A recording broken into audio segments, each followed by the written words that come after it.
Hello to all the pretty girls. So, hi everyone listening to this episode. Today we are doing part 2 of my 2-part series on seduction, non-sexual seduction, to be clear. All right, I'm not trying to make the dick stand up. And today's episode is going to be about anti-seduction. So if you haven't listened to my previous episode, which is on mastering the art of non-sexual seduction, I highly recommend that. You don't have to listen to that before listening to this, but it helps to know the seductive tendencies and also the anti-seductive tendencies that we're going to talk about today. So if you listen to that episode, you know that I took inspiration from the Art of Seduction, and that's exactly what I've done with this episode too. So in the Art of Seduction, there is a whole chapter on the anti-seducer. And this is basically the type of person who is the opposite of the seductress, okay? Because they are repulsive. They are literally repulsive. If seduction is drawing people in and luring people into your presence, anti-seduction is repulsing people. It's making them want to get as far the fuck away from you as possible. What's that, brother? And at the core of anti-seduction is insecurity. And the thing is, as women, as humans, we all have anti-seductive tendencies because we all have varying degrees of insecurity. But as women, us girlies, we have a huge tendency to be anti-seductive, and we're kind of at a disadvantage because a lot of the ways that women and girls are socialized causes us to be insecure. We're insecure about our bodies, we're insecure about the way we talk, the way we come across. We wonder, does this person like me? Did I come across as rude? Did I come across as bitchy? We wonder how someone is going to react if we're too direct or too assertive, or if we're not, people are just going to walk all over us and we're going to be doormats, and then that creates its own issues and people take advantage of us. So a lot of us have been conditioned to end up in these cycles of insecurity, and we don't realize it, but that makes us really anti-seductive. So it's not really our fault, because most of these anti-seductive traits that we have as women, they're not necessarily flaws that we've chosen to have. They're side effects of the way we've been conditioned. When we unlearn that performative likability and that responsibility we feel for everybody around us, then we naturally will become more seductive. And a lot of these traits are ways that we've protected ourselves. So there's 8 types of anti-seducers that are discussed in the Art of Seduction, and they're like, most of them are pretty gender neutral. Some of them are very masculine, but obviously I can't just go through a concept in a book and be like, okay, here you go, this is it. What I'm going to do is I'm going to go through these 8 types and I'm going to discuss what they look like for women. What do these types or these archetypes look like when women are exhibiting them? What kind of traits do they have? What kind of wounded feminine traits do these archetypes point to? And I'm going to give us a little bit to think about so that you can start to come out of these anti-seductress types. And it's worth mentioning that you might not necessarily be one of these types. You might just have behaviors from one or multiple of these archetypes. Or you might end up being one of these to the T, and if that's the case, girl, we gotta work on that. And like in the last episode, how I used examples from Desperate Housewives, I'm going to do that again this time, but I'm just going to mention them. I'm not going to go into too much detail because we got a lot to cover and my episodes have been really long lately. So I'm going to try to keep this one as short as I possibly can. So DJ, let's hit the theme song. I wonder what mood I'm going to be in when I edit this episode. What song I'm going to put. Wait, hold up. I changed my mind again. I just remembered one of you DM'd me saying that you missed the old theme song, so I'm going to bring that back again for you.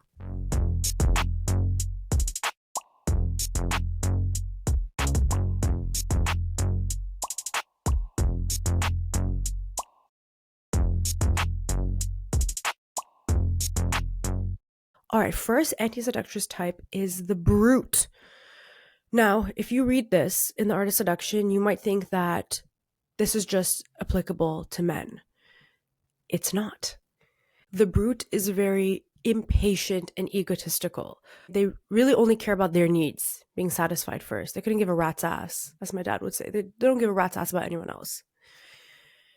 Now, with a title like the brute, you're like, this is probably just some boneheaded guy. But no, these can be women who have a very deep-rooted sense of inferiority. And the wounded feminine traits that a brute or brutess might have is this impatience that's rooted in insecurity and anxiety, because the brute is like me first, me first, me first. I need to do everything for myself. That is a source of insecurity and a scarcity mindset. Okay? Because you have to satisfy your needs, because you're afraid that if you don't, then you're going to lose that chance, that it's going to be gone. And a lot of women experience this as competition with other women, when they have to undercut other women, when they have to compete with other women. Because under the patriarchy, we're taught that other women are our competition. So the brutess, she does have a lot of masculine tendencies. She chases men. She's very controlling. Going back to my Desperate Housewives example, Lynette is a little bit of a brute. Not fully, but she does have a lot of brutish tendencies. And brutesses, they attract feminine men because they are hyper independent, because they are masculine, because they are chasers, because they underlying a lot of this is that fear of vulnerability and fear of softness and that ruggedness that can't allow them to be feminine. They attract the girly boys, just like Lynette attracted Tom, the worst, most horrible, most feminine man on the entire show. Okay? And the thing about the brutess, is that brutishness cancels out all of my girly laws. You cannot be a brute and follow my laws, because a lot of these laws, they require patience, because you're planting the seed for something, or you're doing some kind of tactic that requires people to react and to warm up to it and lower their defenses over time. And so that insecurity and that impatience, it's not going to work. It doesn't work. And because brutes are so self-centered and egotistical, they are very self-absorbed. We've talked about self-absorption. You have to be able to step out of that self-absorption if you want to be a seductress, because you have to enter that other person's mind, not just with seduction, but with any law that I talk about. Like 95% of them, you cannot be self-absorbed when you want to work on these laws.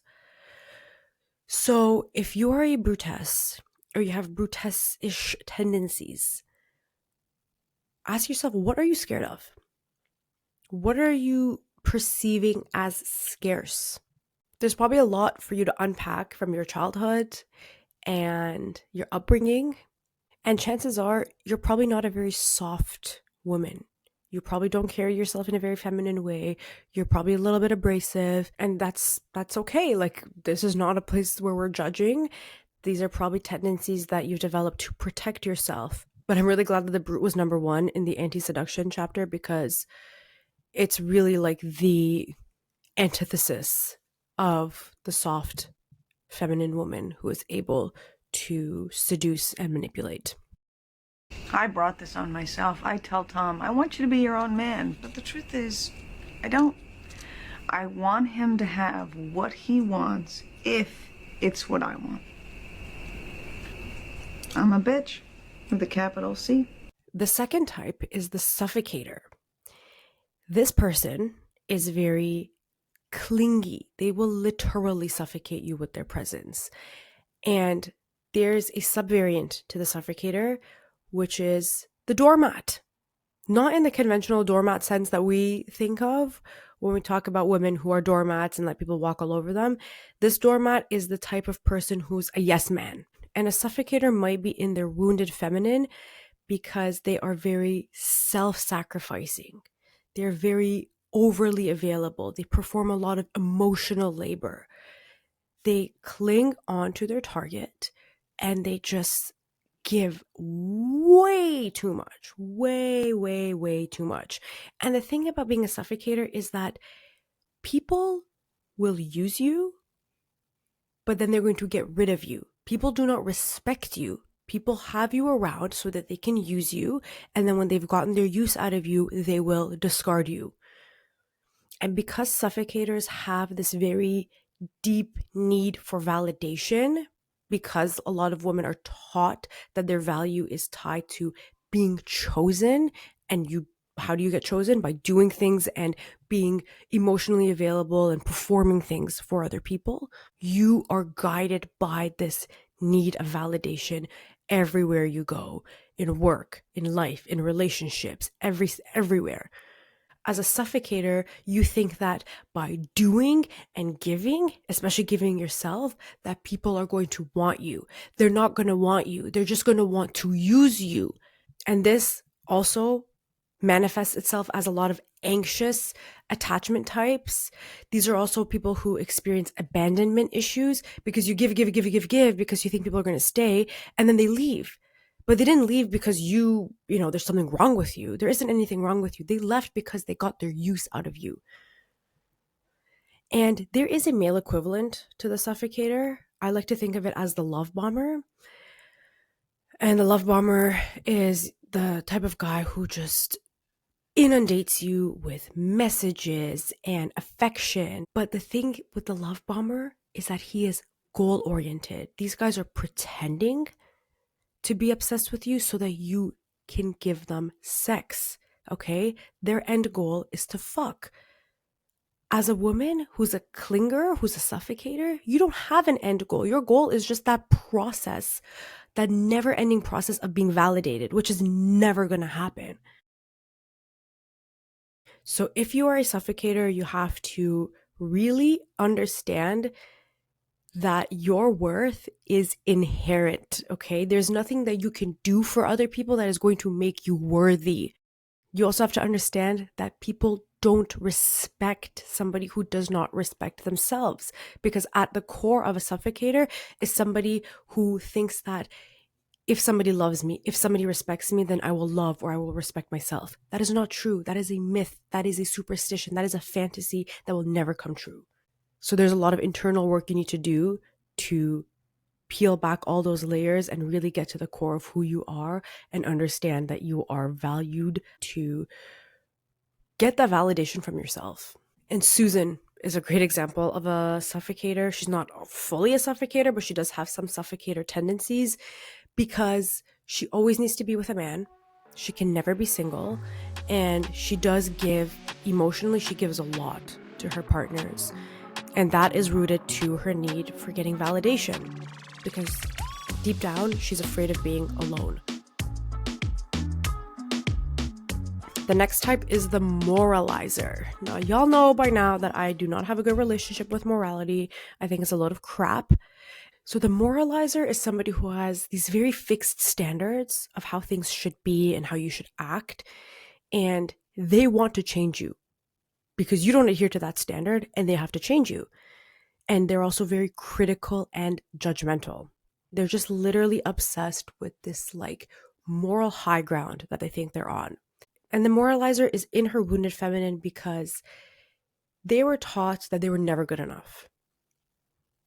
And just like the suffocator, they're taught that their worth is not inherent. But the moralizer hides behind morality. If I'm a better person, if I'm a good girl, then I will be worthy. These women, they're not capable of making decisions in their own self-interest because they're caught up in so much of this morality. And a lot of that is the self-sacrificing morality that they can't decide for themselves, let alone advocate for themselves. And Brie, as much as I love her, she's a really good example of this. Brie had an upbringing that was rooted in a lot of shame. She's a very conservative, Christian, rigid person. And she contradicts her own rules all the time. But a lot of the stuff that she does or that she doesn't do is rooted in the shame that raised her. Now, the moralizer, Brie, again, is a great example of this. The moralizer is a projection of all these impossible standards that women are held up to. Okay? Especially if you grew up in a very strict or religious household, there were probably some very rigid moral rules that you had to follow by and that you internalized. And a lot of these women, they were imprisoned by morality at some point, and now they are imprisoning themselves because that is all they know. Right? Morality is a form of power and control that's been exerted over women for millennia, and moralizers are just that. They're controlling. They are controlling, they are masculine, and they think that by having that morality, they've now flipped the power, or they flipped the script, and they've internalized that power, which is not true. They just don't know anything else. A lot of us women, we might not even be fully moralizers. We still have a lot of moralizer tendencies. For example, we tend to judge a lot of women. Oh, why is she wearing this? I would never show that much cleavage. Oh my God, her makeup looks really bad. Her makeup looks cakey, blah, blah, blah, blah, blah. We are the biggest moralizers of other women a lot of the time. If you are a moralizer or you have moralizer tendencies, ask yourself, what is making you so deeply unhappy? And what are the things that are making you feel so guilty and shameful if you don't act like a good girl?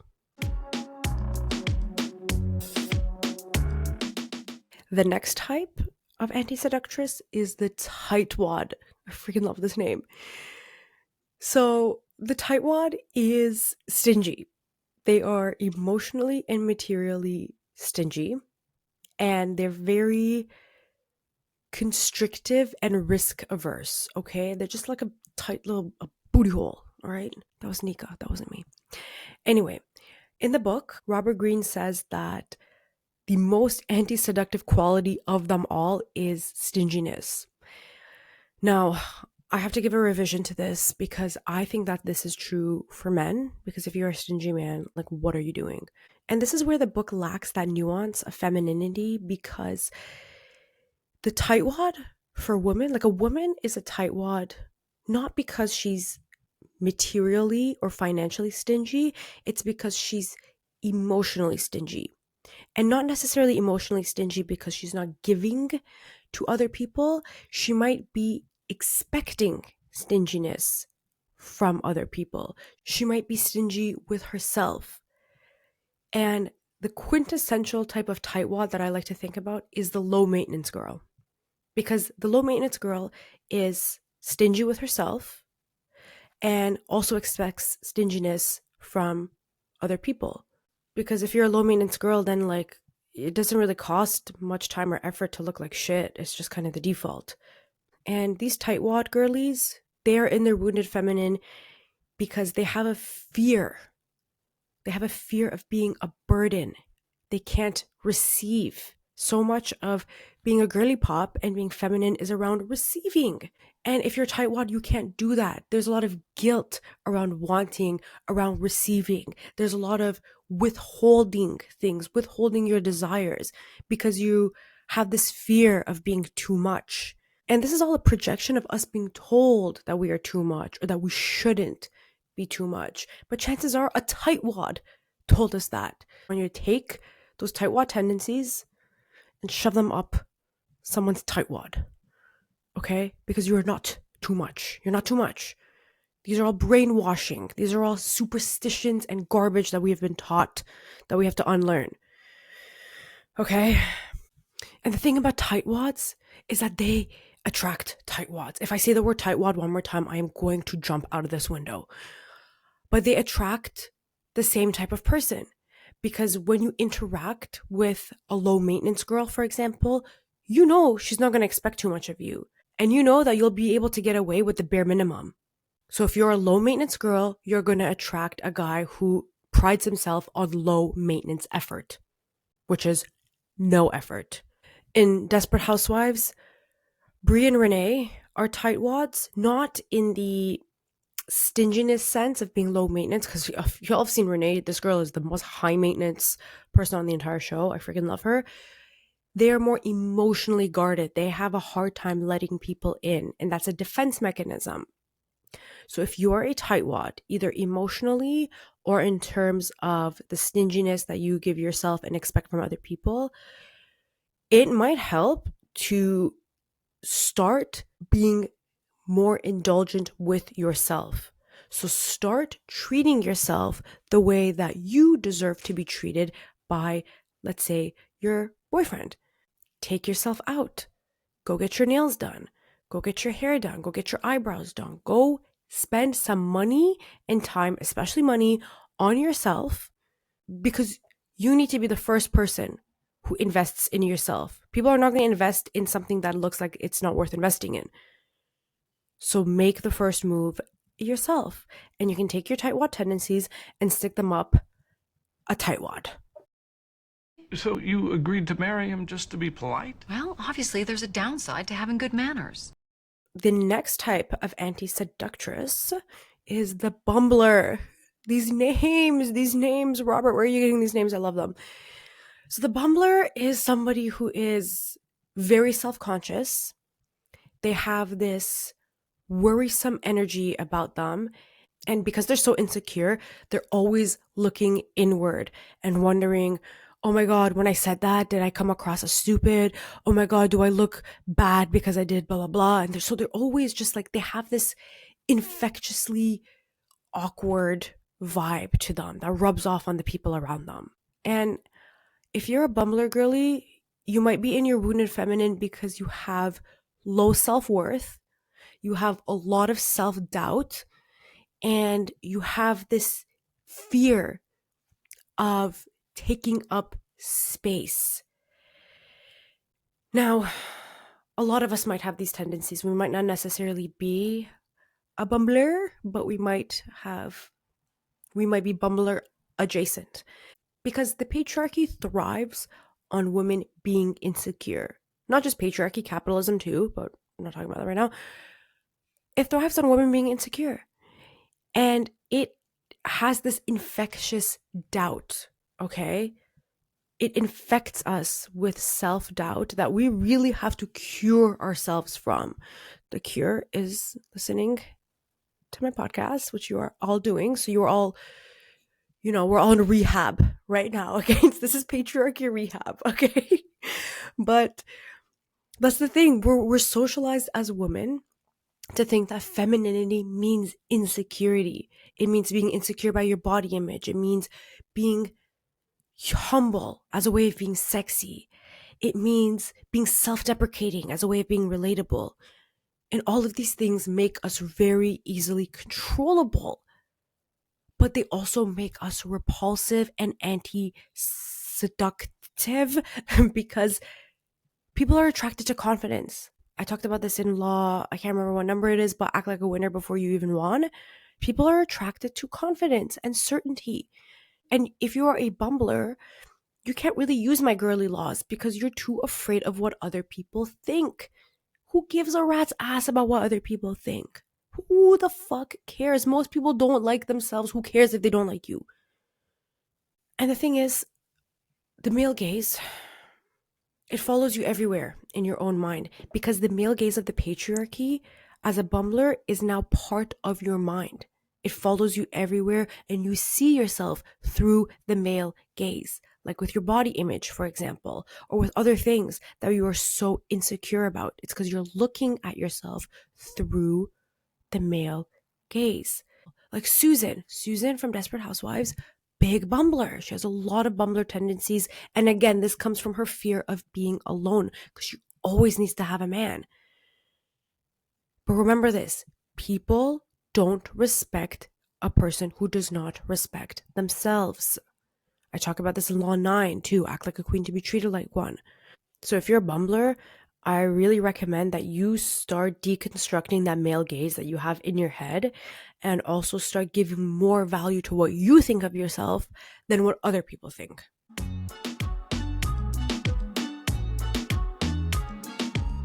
All right, we've reached the 6th anti-seducer, which is the windbag. And this is a person, God, this is another name that I love.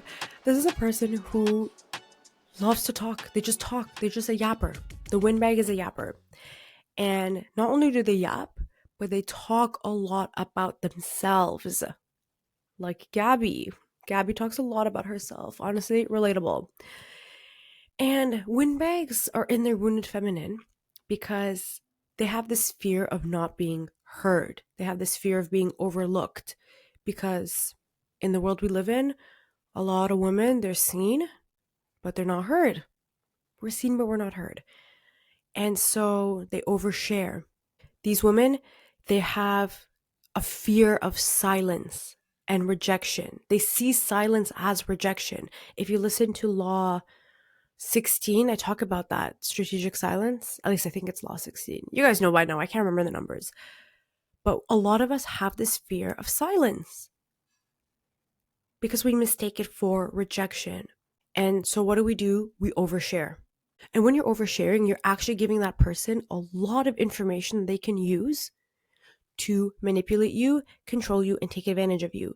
You might think you're being cute and quirky by going on a date and sharing about your childhood traumas or, stuff that happened to you that made you insecure or anything like that. You're not cute when you do that. You're not quirky. You're not cute. You're not relatable. You're an idiot when you do that.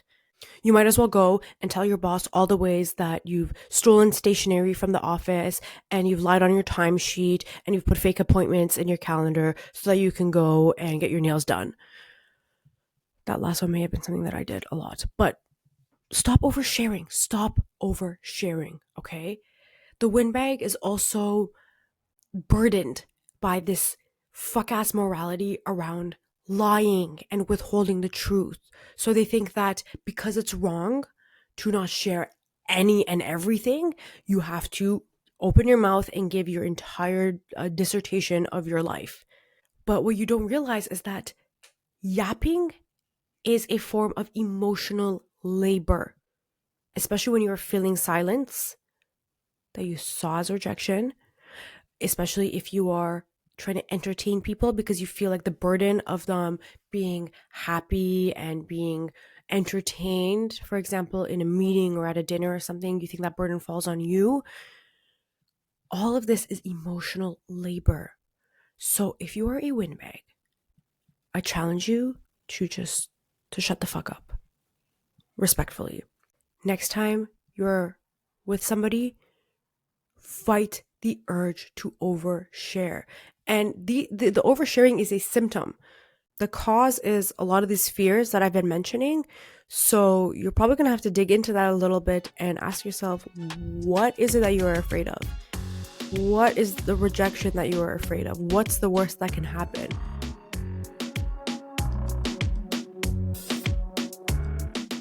The next type is the reactor. So this person is very sensitive, very easily offended. They take everything personally. Everything is a slight. Everything is directed towards them. And like the name implies, they're just very emotionally reactive. They're very volatile. A reactress is in her wounded feminine because she's very desperate. She's desperate for validation. She has this very fragile sense of self.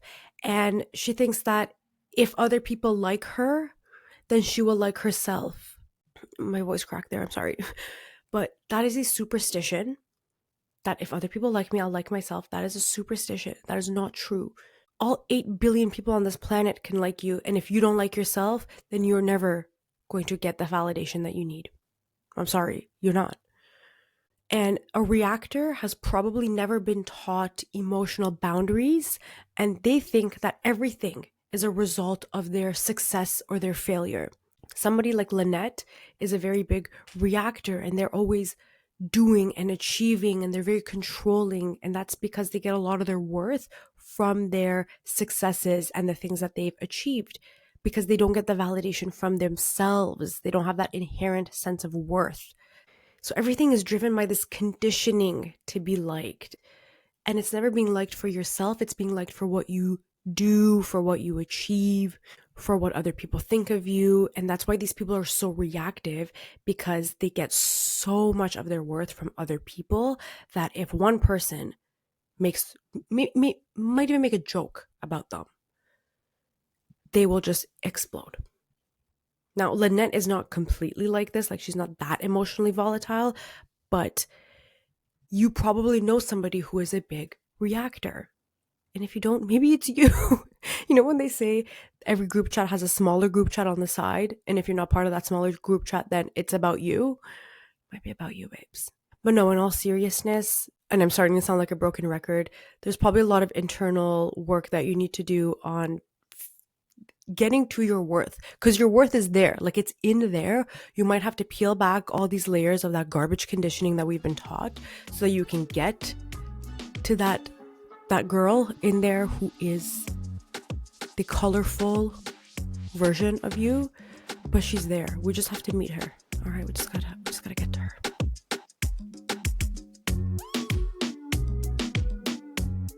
Now, the last type of anti-seducer is the vulgarian, not to be confused with the Bulgarian split squat, which is the worst exercise ever known to humanity. If the exercise is named after an Eastern European country, I don't want it.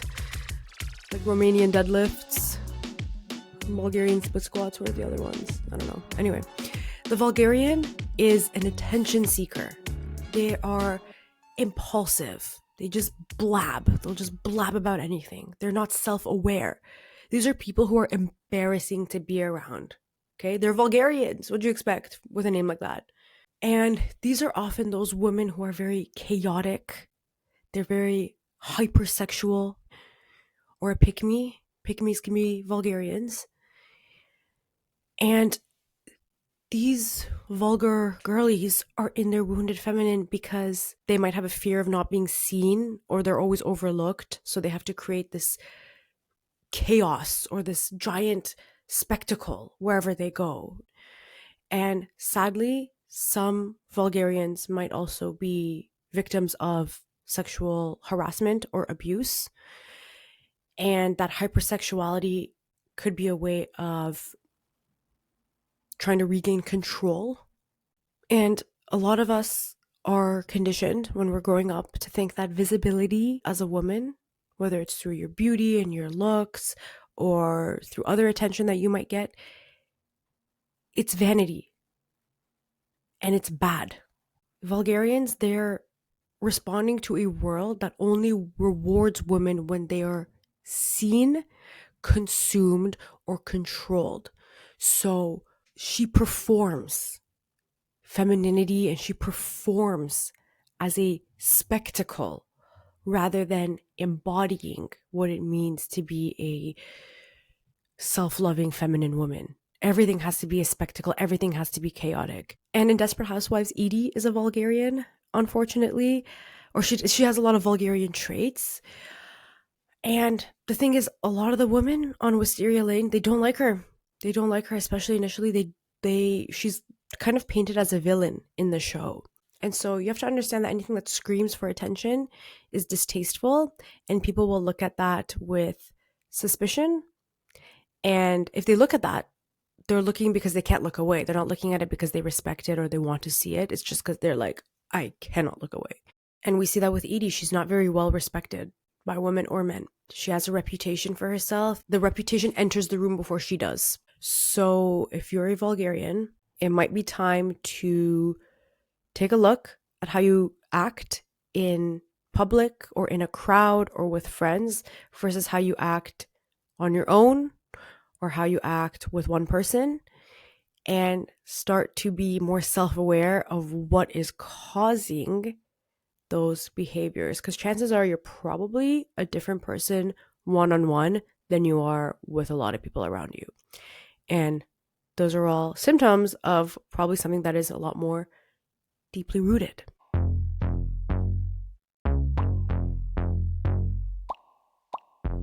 So those are the 8 types of anti-seductive archetypes adapted for the girly pops. Maybe you've identified with one of these types in particular. Maybe a lot of these traits or wounded feminine traits are resonant with you.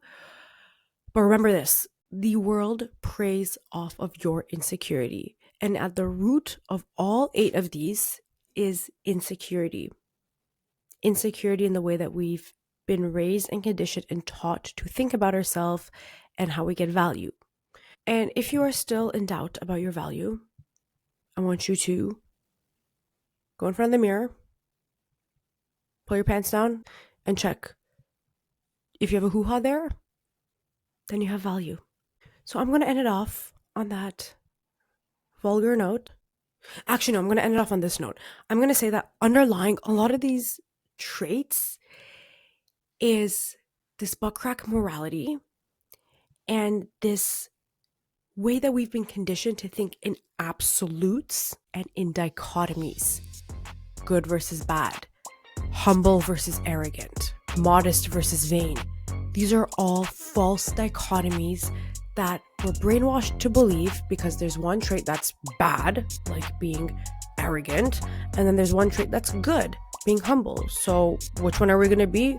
Obviously the good one. But that's the note I'm going to end on. All I'm going to say is make sure you give the podcast a 5-star rating if you haven't. And until next time, stay bad. Love you. Bye.